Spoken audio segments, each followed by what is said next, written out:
Okay, good afternoon, ladies and gentlemen. So, we convene today to discuss the rest of a jury system in Great Britain. As I've introduced, we have some insight from the history about the evolution of a jury trial in Great Britain, and the story will be further disclosed, but not in an exhaustive way, and some limited context by the work of a Lord Devlin, the article titled "A Trial by Jury." Then we move to next topic, which is procedure in England. Firstly, we will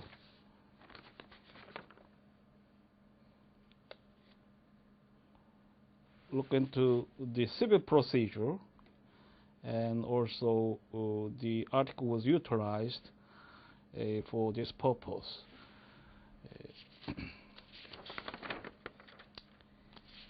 And there is another article which is curtailed for a pertinent part, prepared by Lord Denning. The article titles "What Next in the Law?" And we can see some subtle point about a evolution of jury system, and actually there is some historical event which is so meaningful in understanding the democracy of England and a parliamentary sovereignty. Essential. The story revolves around a James II, who is a Catholic king, and he likes to impose his a divinity of a power in reliance of a Catholic, and like to disarm a Protestant opponents. And also his witty was pronounced public to dispense away the statute of England enacted by Parliament that severely dishonor and dismantle the role of and the responsibility of the Parliament, which is a great challenge to democracy of England. So the controversy was developed surrounding the jury trial. I now introduce the story of a trial of 7 bishops in England.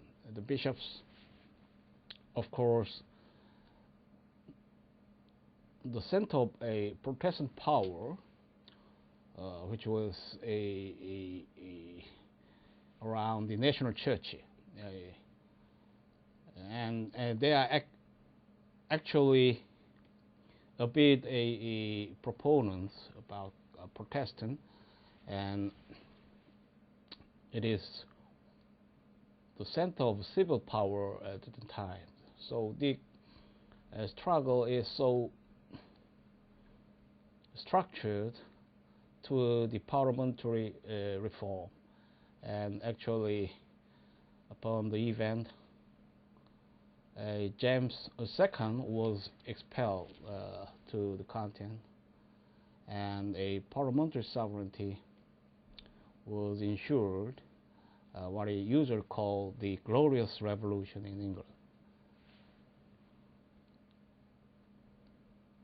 So there are triumvirate elements in the post-struggle around these times.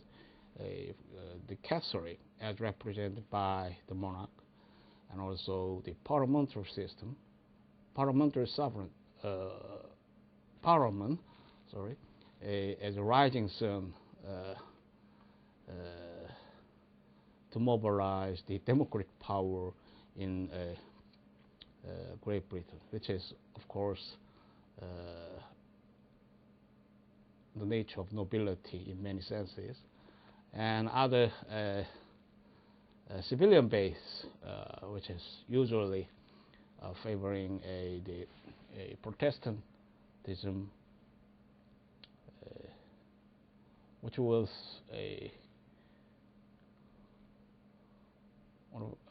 one for from the continental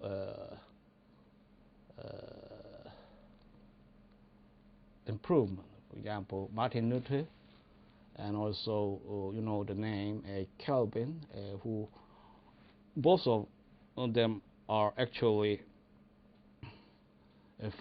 founders to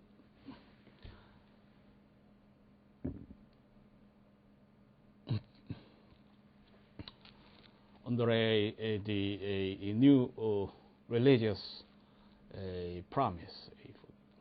As you see, a 20th commandment proposed by Martin Luther King.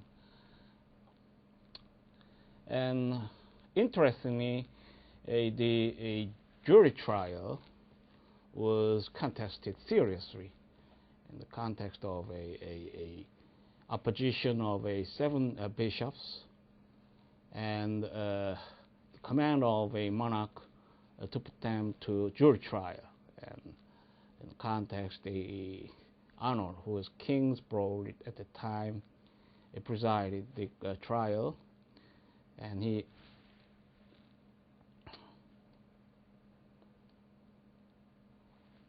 countenanced some great new statesman who persuaded Arnold to declare the 7 bishops not guilty.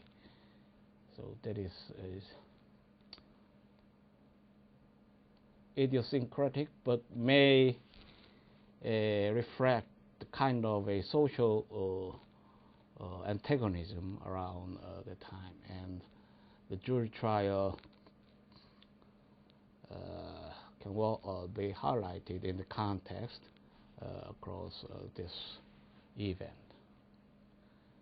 And this historical testimony may well provide a lesson for the new United States.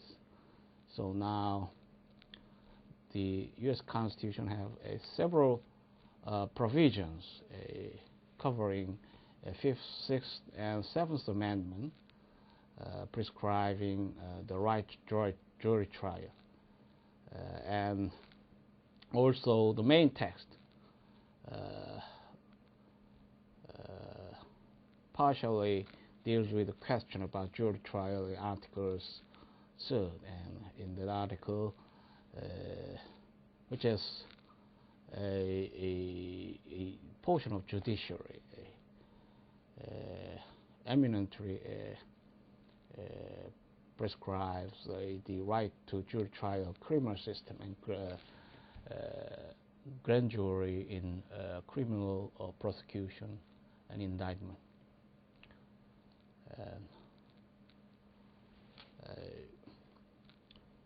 Fourth, 5th and 6th Amendment also concerns the jury trial criminal system, criminal justice system, and so the grand jury process about the indictment was ensured constitutionally in both amendments, and also in the process of trial itself, the jury are expected to engage about the fact-finding role, and also there is some controversy about the extent of involvement, but usually the role is limited to fact. So no fact which is the word the United States Constitution actually employed to describe.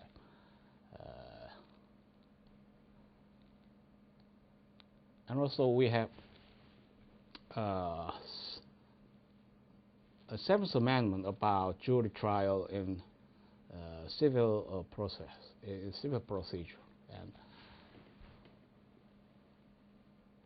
if the claims range beyond the $20 in amount, then the jury trial is mandatory as of a constitutional dictate.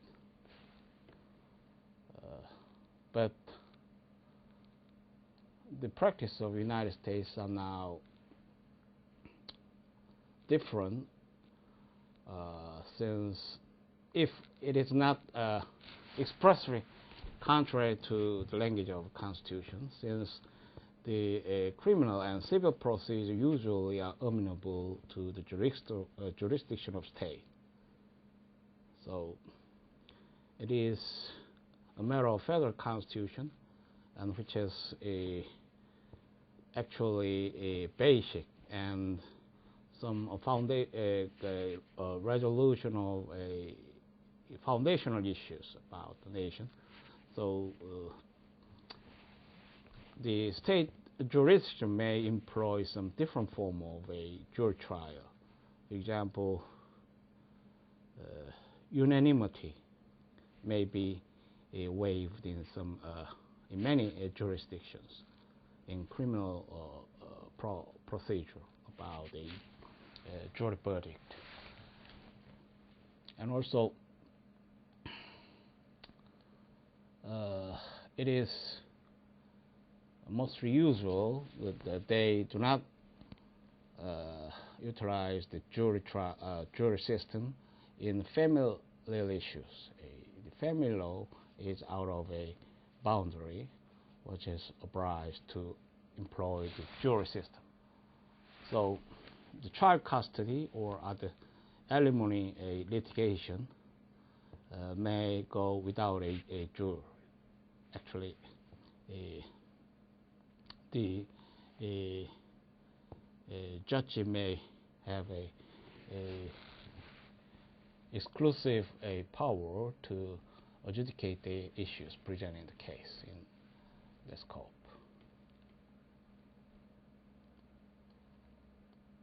So the jury system in this context may be considered seriously about evolution of a democratic regime. So it is intertwined with the glorious revolution for the actors involved. For example, James II, another context of a social struggle eminently unraveled through the times about the social reformation largely, and also the consequence may get in touch with a kind of a governmental reform in the national institutions.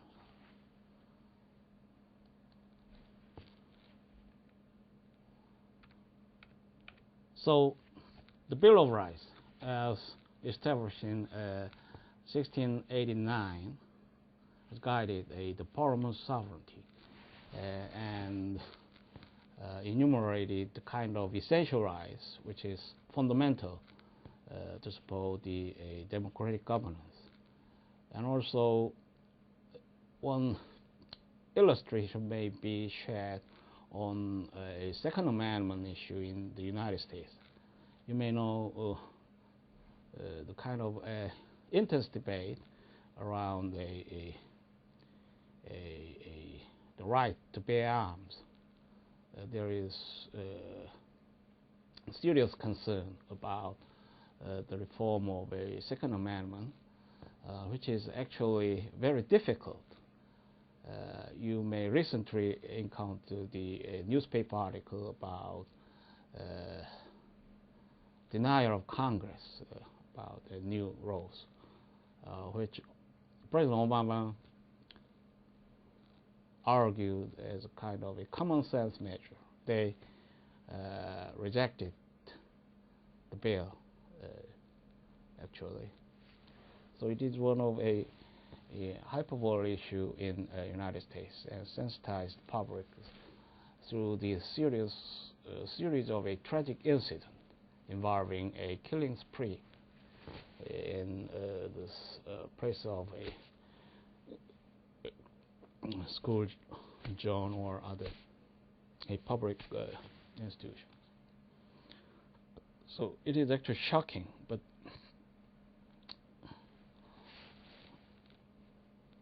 actually involves one of a troublesome constitutional issue revolving around the Second Amendment.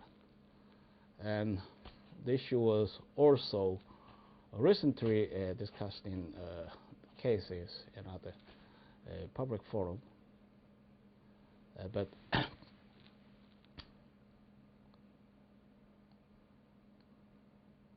we have no easy way to have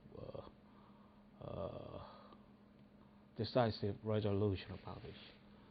For example, the extent of a controversy may well be featured in common controversy. A Second Amendment has not preserved as pristine from the original text.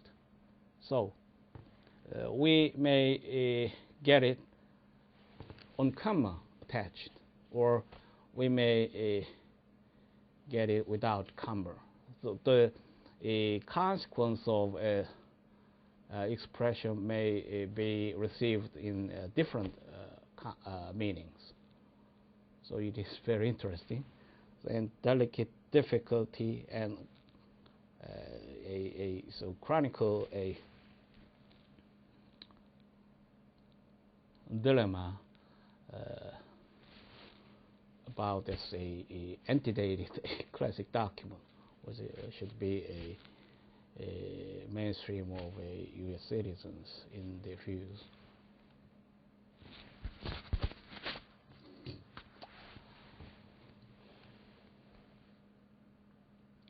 So the Second Amendment modeled after the Bill of Rights, which is 100 years earlier, to guide the drafters of a United States Constitution. So, what's the right to bear the arms? Can you imagine any regicide or right to rebel as espoused by John Locke, which is a fundamental to sustain the democratic governance? Do you agree? So actually, it is a historical product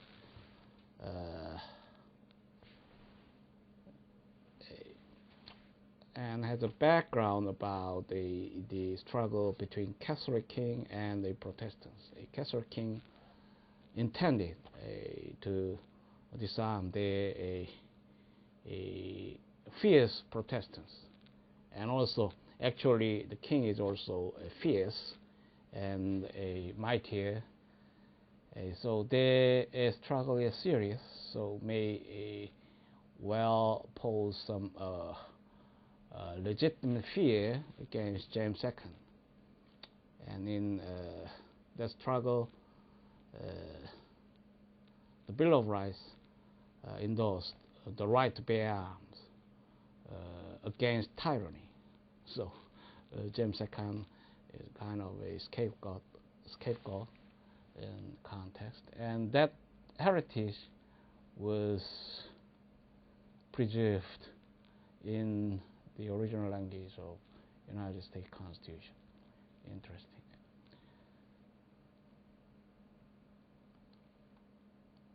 And I introduce a live poster which is useful to have a first an idea about a jury system. Your awareness needs to be the judges actually in Great Britain are powerful. It's actually a lions on the throne. So the jury who are expected to serve the trial actually is a lay person, and which is neighborhood of a community. So the judges usually treat them negatively to forge a decision. For example, that is kind of ornament in some cases, and may operate to fill the gap between different civilizations. So English history, I actually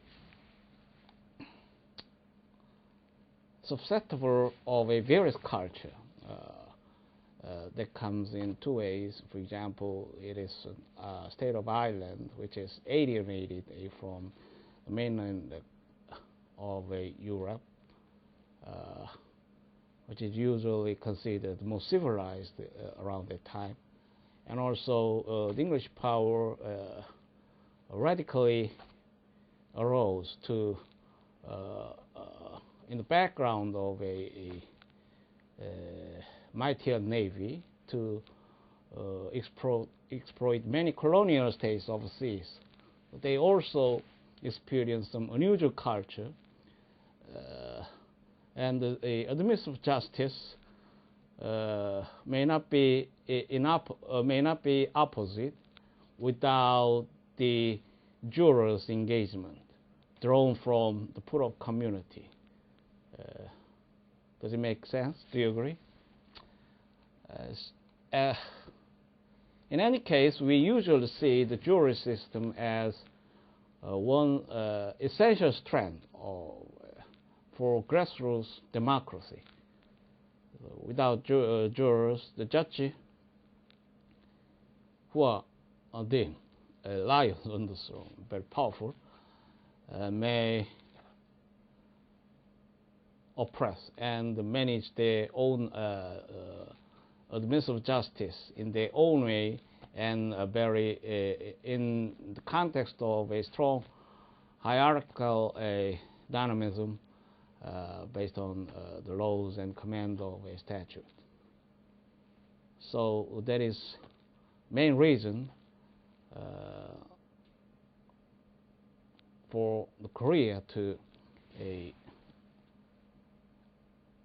import the jury system, which is more comporting in many senses with a democratic governance. Do you agree? But there are also some delicacies in practical management of jury system. For example, it may be tarnished to which is not dissimilar from the kind of a collegiate court of first instance in a civil law nations. What is collegiate court of civil nations?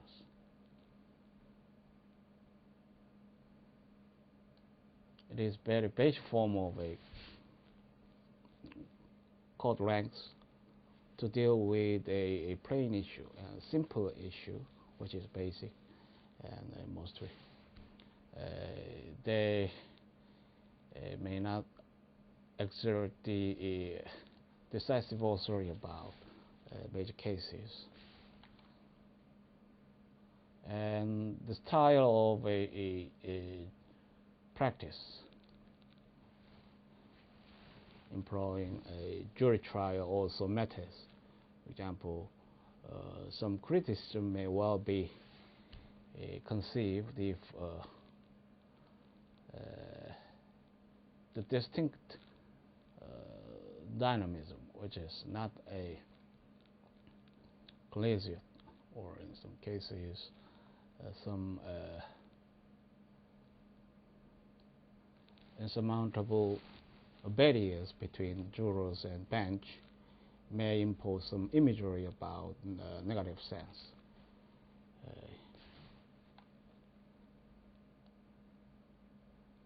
The style and a operational or sense would be seriously revisited to ensure the democratic virtue. Do you agree?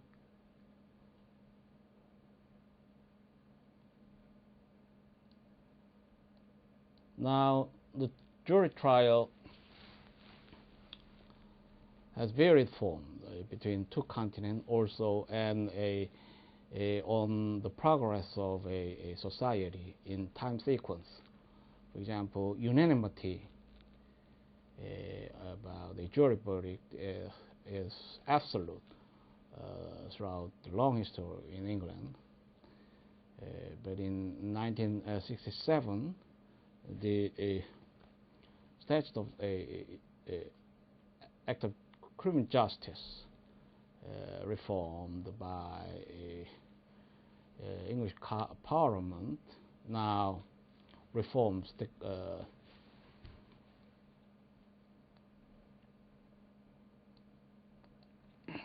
chronicled a trouble and waived the requirement of unanimity in rendering a jury verdict in criminal case.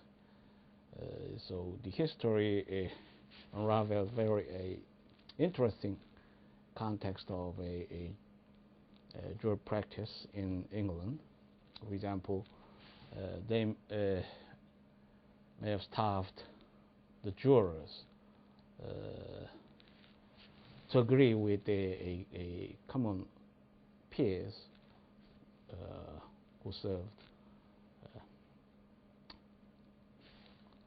and they may threaten to be imprisoned or jailed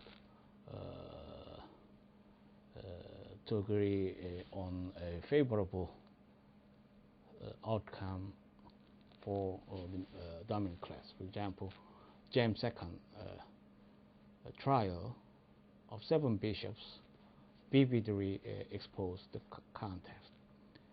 And paradoxically, the unanimity originated from one insightful juror who may be competent to restore the justice about a criminal matter. So, one insightful juror may produce a more justice who can save the accused like the power of heavens, for example. So it is just the historical context that you see later. But often considered as absolute to many in the jury system. One of essentials to be preserved in proposing the strengths of a jury trial. So unanimity is essential. But in modern practice, that is not absolutely true. And as you told, the new statute in 1970s partly waived the requirement, and that majority system are more frequented in the jurisdiction of the United States. So unanimity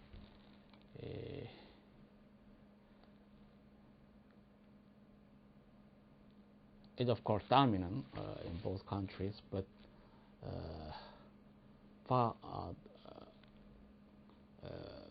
comes far diminished in the context of United States.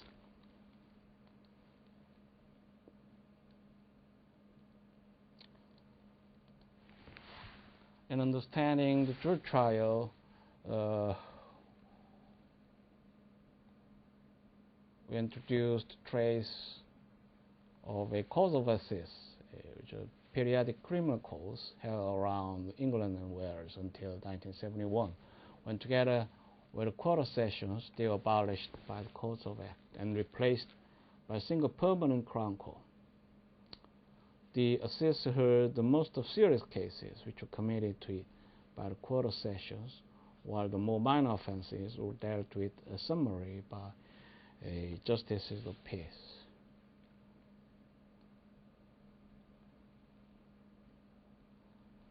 So, in a historic article by Roll Lanning, we can find some delicate point about the original form of a jury practices in England. They involved some controversies between merchants in 14th and the judges in Court of Assess held a trial to restore the justice, and it is actually a civil action which partly involves the public peace, which was alleged to perturb the king's peace in that term, and the judge in that case put a strains about drawing upon the unanimity among the jurors. So one juror did not agree on the argument that the plaintiff is guilty. So the judge pressured him to agree with the community neighbors who are jurors in the case. So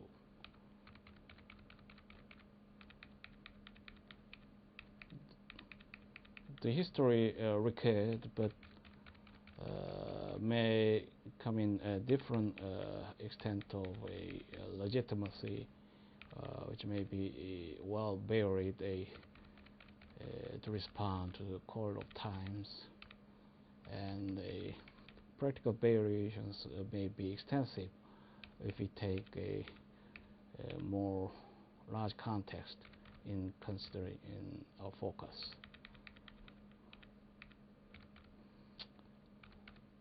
And later seen, the American jury system adopts that of a voir dire, which deals with the challenge of jurors' qualification. In America, the challenge of juror qualification usually considered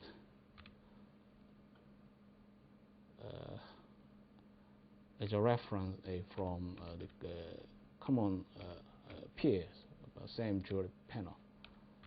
So the other peers judge if that a challenged juror is proper or improper.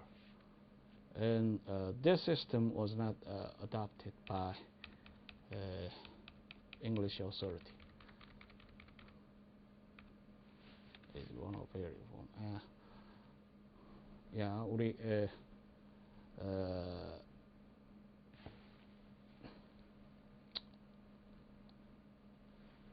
So, about the jury trial, we advance revolving around the topic of jury selection and also jury verdict, and which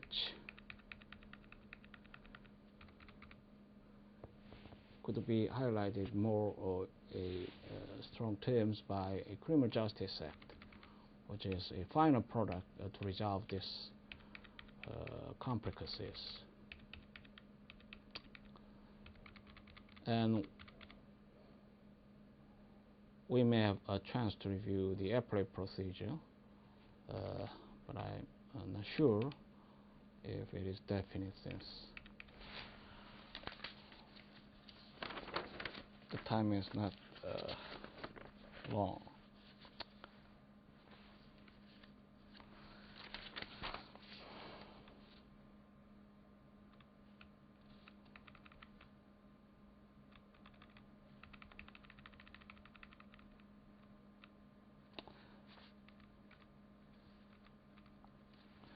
So, in the article,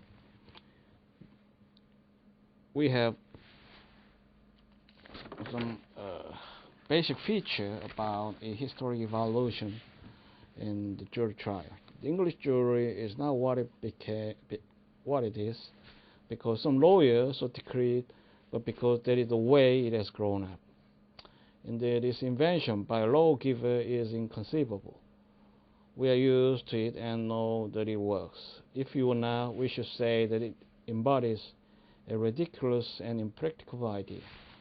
Theoretically, it ought not to be possible to successfully enforce the criminal law by such means.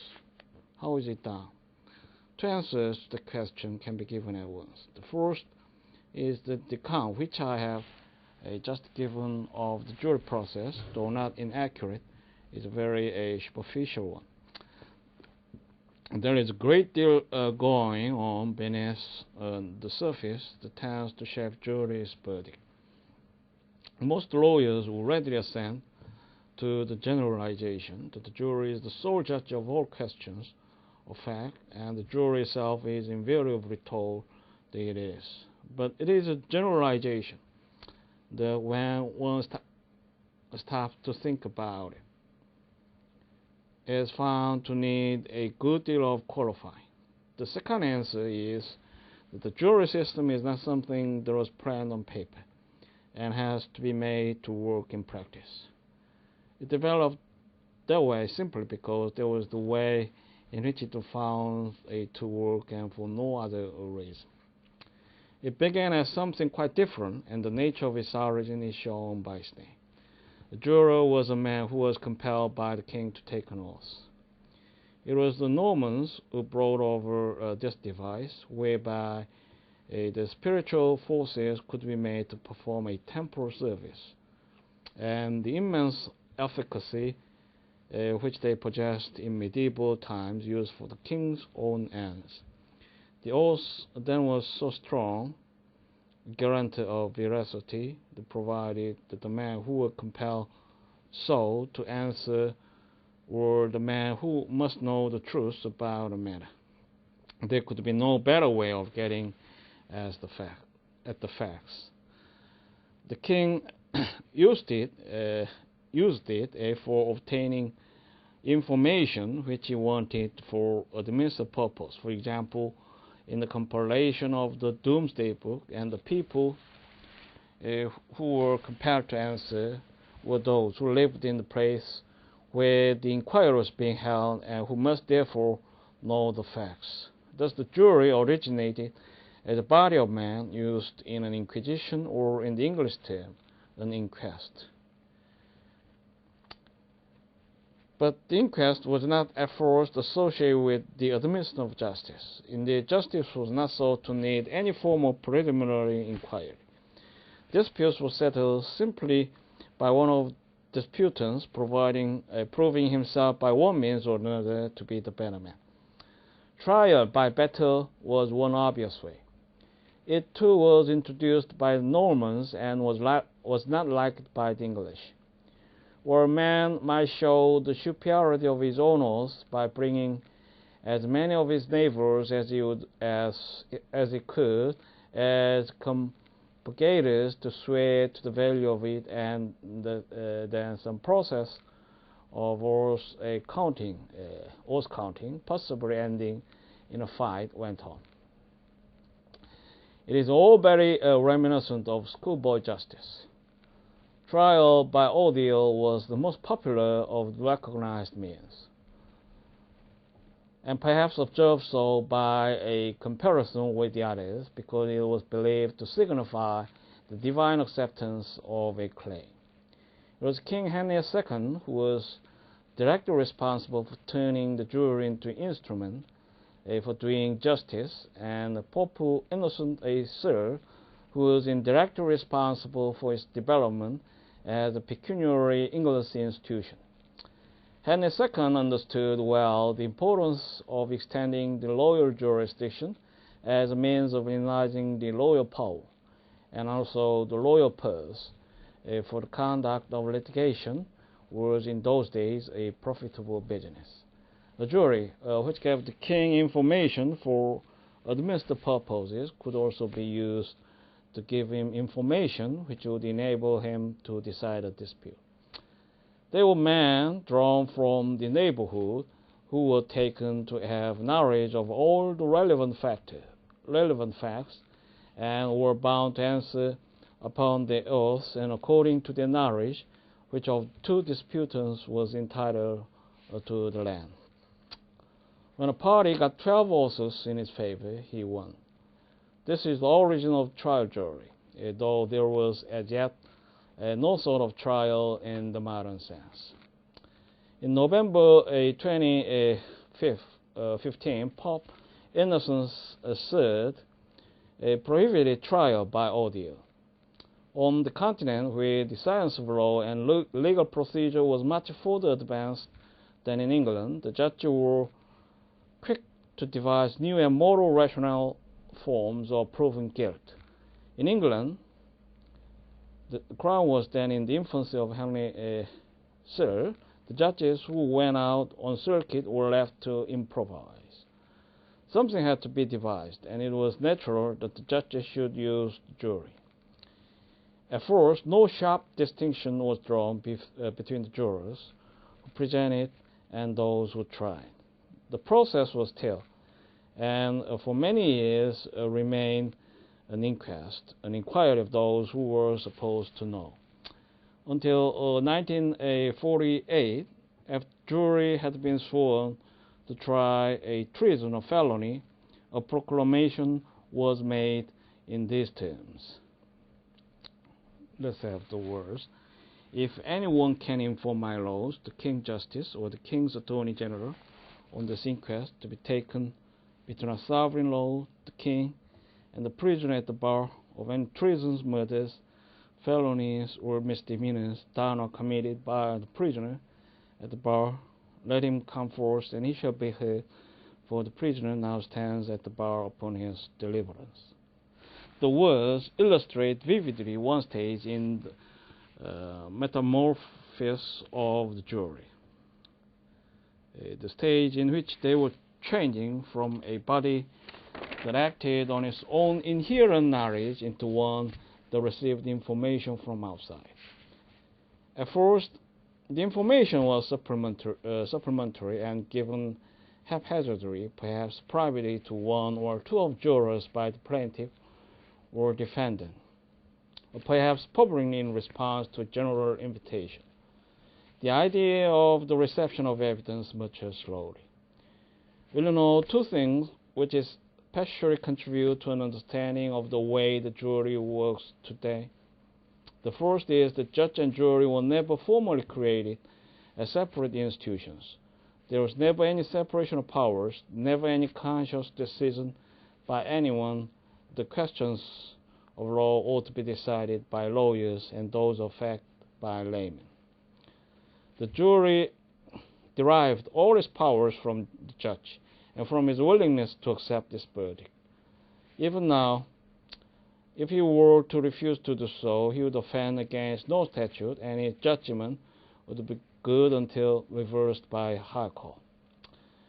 In theory, the jury is still an instrument used by judges to help him to arrive at a right decision. The verdict has no legal effect until judgment is entered upon him. The jury's function was always, and still is, simply to answer the question so the judgment may be given. Its place in trial has become important, not because it has been granted or served additional powers, but simply because the coming of rational methods of proof has given to the task of fact-finding an importance recognized by 13th century judges. If they had recognized it, they would probably have kept the task of themselves. We talk nowadays of the province of law and the province of fact almost as they were separate jurisdictions, and sometimes of judges encroaching on the jury's province. The other point is that the origin of jury's verdict explains a unique feature of it that is still of the first importance. Judges give their reasons, either so as to satisfy the parties or because they themselves want to justify their judgments. The jury just says yes or no. Indeed, it is not allowed to expand upon that, and its reasons may not be inquired into. It is the oracle deprived of the right of being ambiguous. The jury was in its origin as oracular as the ordeal. Neither was conceived in reason. The verdict, no more than the result of the ordeal, was open to rational criticism. This immunity has been largely retained and is still an essential characteristic of the system.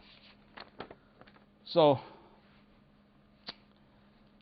we may be bereft of many important things if we are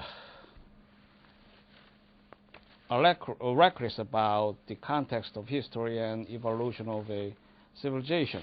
So, we have some essential help from law leveling about a trial by jury. But a critical problem have long been lodged to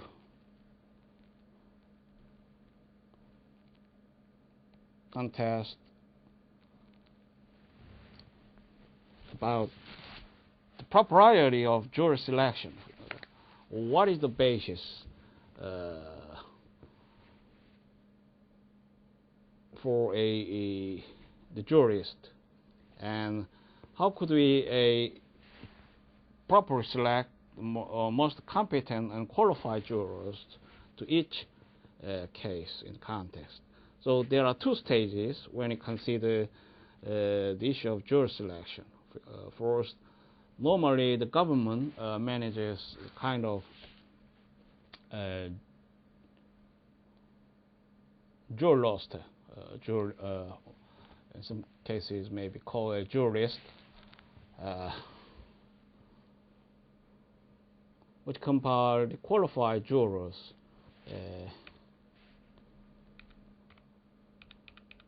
at the jury pool, and for the specific case, the jury needs to be actually selected to serve the trial, a juror. That is another stage, and usually the public measure have been subject to criticism, which involves the creation of a jury pool. Who could be qualified for a jury list? Usually, England practiced the property qualification. The rationale behind this policy is that wealthy people have resources for the penalty which might be imposed if they are in breach of the oath. So they have to be serious and honest based on his conscience and almost knowledge, which is mostly ultimate to decide the facts of case.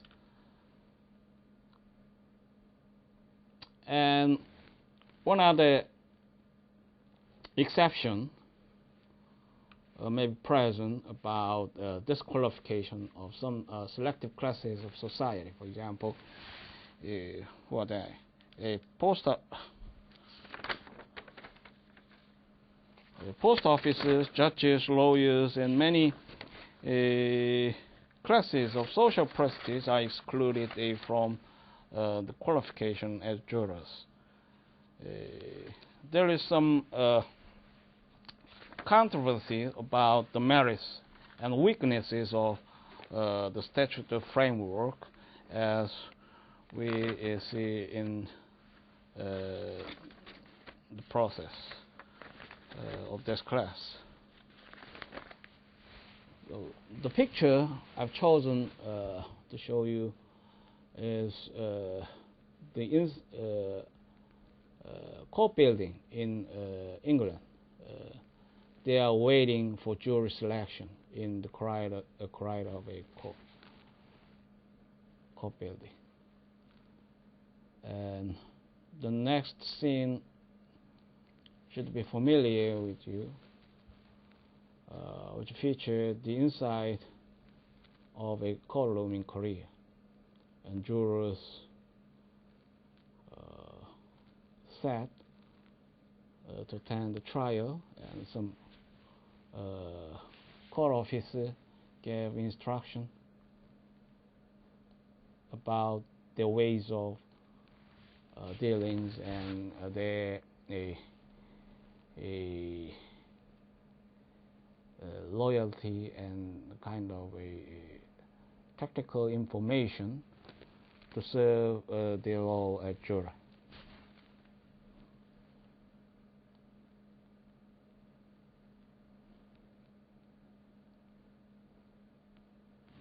So, how should we perceive the jury selection? Get it on progress. The variation in the United States and England's decision to use the jury in civil trials evolves from whether it is an effective institution in achieving a just resolution of a civil dispute. Two quite distinct conclusions have been reached. Similarly, the two systems have reached different conclusions on how best to select the jury. Both the jury panel and those members of panel who will hear a particular case. In this context, you will need to be reminded that there are two types of challenges, which is peremptory and the challenges for cause. Peremptory challenge have some distinct point against more a refined form of causal challenge. Impaneling a jury requires the preparation of a list of persons qualified to serve. Executing some on the list for particular reasons, and the selection of persons remaining on the list to serve at a specific trial. There are thus several stages for variation to arise in jury selection determination in different legal systems. How is eligibility determined? If the list of potential jurors achieves the desired selection goals, are they markedly altered by either granting jury panel member a request for dismissal or through challenges to willing members made for cause or peremptorily or by jury vetting by the state? In some cases, the state bet out a juror from the public list. There are many public reasons to support the opinion of betting. For example, some juror may have a criminal record a violation of criminal law legitimately constitutes ground for betting, for example. The practice of removing potential jurors by the prosecution by having police check the records of potential jurors for evidence of serious offenses, which would evidence susceptibility to pressure or bias. As you see, newspaper article occasionally heralded kind of a peremptory challenge about the racial element. For example, for the trial of a serious offense involving black persons, the jurors pool is exclusive from a dominant, a white males, dominant class, which is dominant class as a majority in the United States. And there are also contrary a context of a public story, for example, affirmative action. Do you know the affirmative action? The government often practice kind of a representative bureaucracy where a minority people have some compulsory quota about bureaucratic pools. For example, in dealing with the Indian tribe, issues of Indian tribes, Native Americans may have priority in recruitment of a government office. They can serve better because the issue and the scope of a job duty involves their racial issues. So they could be more facile and enthusiastic to deal with their matters. How do you agree? There are many points of a analysis about the strengths or weaknesses involving a representative bureaucracy. In some cases, such kind of affirmative action may prescribed as a matter of a statute in some state. So it may be contested in courtroom if there is any compelling reason of state to pursue the representative bureaucracy. But there are also some supporting argument and its legitimacy on a legal basis. So the controversy is interesting and also serious. It comes in different light against the jury selection. In considering the variations between practice in the United States and England in jury procedure, apart from the use of jury, questions arise regarding balance of rights of prosecution and defense with respect to challenges and vetting, and the role and numerical limitation on the form of challenges, a cause and a peremptory. Prior to 1974, jury eligibility was based principally on property qualifications. One with property possessed a tangible asset subject to forfeit by a fine for impropriety and was so therefore to be less corruptible. Although the required premises allowing qualification were modest, and made more or so annually by inflation, and the restrictions exclude from jury selection more than half the adult population. The Morris Committee report in 1965 led to the Criminal Justice Act 1972, which substituted a residence for the property qualification. As you see, The criminal procedure in England also interesting, and will surface as next topic. But we have to get through some of essential points raised by report, and also the provision realized in Criminal Justice Act in coupled with a suggestion of report. And also we'll have a brief comment about this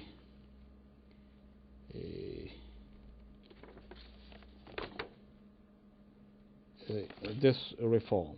So what are points raised by report? For example, 50 is said a jury should represent a cross-section drawn at random from the community and should be the means of bringing to bear on the issues the corporate good sense of the community. This cannot be in the keeping of the few. We therefore recommend that the basic qualification should be citizenship, as evidenced by inclusion in the register as a parliamentary elector. So the reforms of statute focus on the element of residence other than in substitute of a property qualification. So the criminal justice comes in this way. In Article 25, subject to the following provisions, every person shall be qualified to serve as juror and be liable accordingly to attend for jury service, which summoned under Part 5 of the Act of 1971. If he is for the time being registered as a parliamentary or local government elector and is not less than 18 or more than 65 years of age. So the age requirement has also changed to the large extent. Previously, the age limits were 21 to 60. B. He has been ordinary resident in the United Kingdom, the Channel Islands, or the Isle of Man for any period of at least 5 years since attaining the age of 13. So there are four. Let us return to the report. Okay, there are two main arguments in favor of such suggestion. First, it is said that until they have become familiar with and assimilated to the English way of life, immigrants would be bad jurors. An immigrant may experience more than the ordinary amount of difficulty in deciding whether an English witness is lying, or in considering whether certain conduct conforms to particular standard, whether driving is dangerous, or whether publication tends to corrupt the morals. Yet decisions on the credibility of witnesses and the conformity of conduct to standard are among the primary functions of jury. The second argument is that it will be unfair to a very recent immigrant to make him serve on a jury before he has settled down in this country. The arguments against the residential qualification fall under three heads. The first is that it is always possible that the accused in a criminal case, one of the parties in a civil case, or an important witness would himself be a recent immigrant, in which case there would be much to be said for having one of his own kind to the jury. The remaining arguments simply contradict those mentioned above. It is so difficult to tell whether someone is lying. Their familiarization with our way of life may in any case be of little assistance. Another point is that although some immigrants make little or no effort to become assimilated, for others no such effort is necessary because the immigrant is already accustomed to a similar way of life, with a legal system which may include a trial by jury. So, the report conclusion.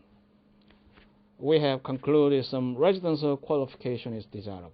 We recommend no person should be qualified for service who has not since the age of 16 been ordinary resident in the United Kingdom, Channel Islands, or Isle of Man for a continuous period of 5 years. This would apply equally to persons who are not immigrants. So, the time is up, and for the next class, we'll deal with a criminal procedure. So, see you again after a short break.